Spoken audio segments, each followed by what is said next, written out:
Um, Judge, doon ako'y nabasa sa newspaper nga gunslinger man daw ka because I understand you were a policeman before.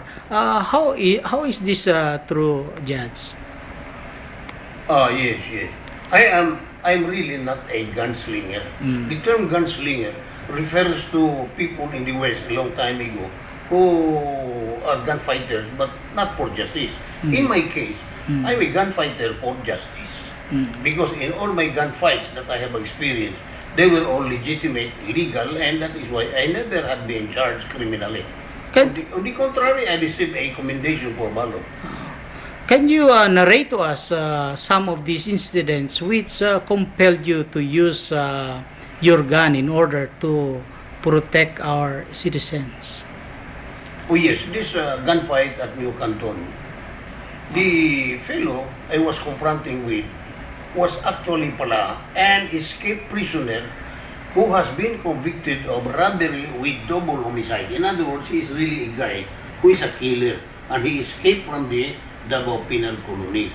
And when a report was given that he was with some group, armed group, and they will commit robberies in the evening, he was pointed to me there at New Canton Restaurant in Claveria Street, Claro Recto. Were you alone, Judge? No, I had a companion, Detective Abraham Dubuse, who was behind me. And when I confronted this guy, I gave him my ID. Oh, he just pushed the table in front of him, and I had to move backward. But when he ran towards the kitchen, I held his shirt. And while I was pulling his shirt, he cannot draw his gun.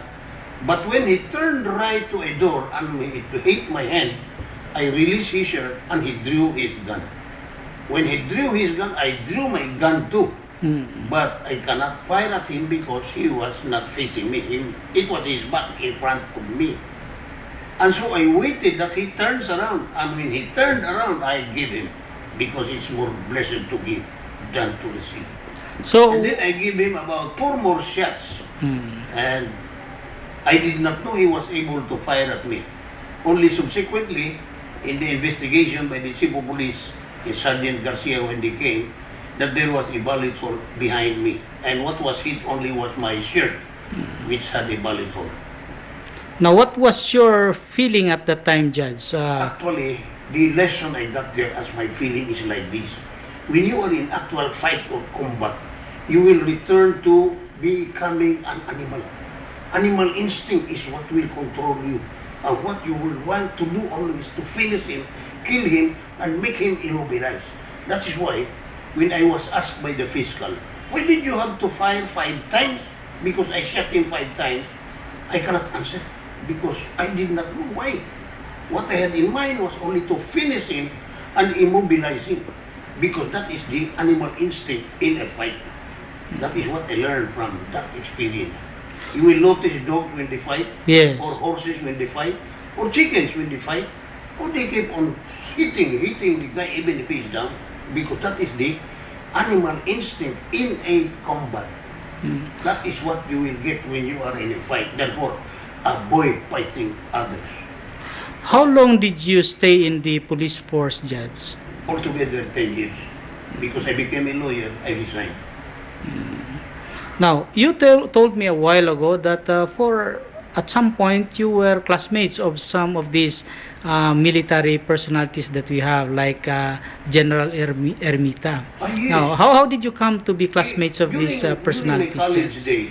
During my college days, I took up ROTC because I have experienced war as difficult if you are not in the army, and Yes. difficult if you are not an officer. That is why I took up ROTC and took up advanced course. Now, while taking advanced course in the ROTC, there was an examination given for those taking advanced course, and I passed the exam, and I think I had a high grade. And 5 from Mindanao were made to join the PMA graduates of class 57 and trained at Fort William McKinley for military training. And that is why the group of Ermita, De Villa, and several others who are class 57 of the Philippine Military Academy joined us, or we joined them in the Training. during the time. That's why I came to know them. And during martial law, they became officers already of high grade and very close to President Marcos. And because of that, we will also made acquainted to them. General De Villa, General Ermita are my close friends. Now, how do you compare this older generation of PMA officers and this new generation of PMA officers, Judge, who are involved in all these cases of rebellion and mutiny? How do you compare them? I am sorry, I cannot make any comparison. Because the job of a soldier or the job of a combatant in combat is simply the same. It does not matter. Is that so? It's simply what? Looking for the enemy. And then enemy, kill. And other laws or other rules and regulations are practically, in the course of combat, are practically completely abandoned. See, that is my experience. That is why we must avoid war. Avoid war. We must have nothing but love and peace. Now, what is your message, Judge, to our people in Davao now that you are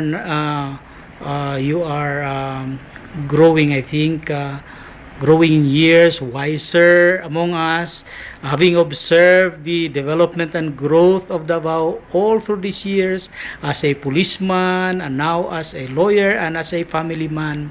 What is your message to the people of Davao?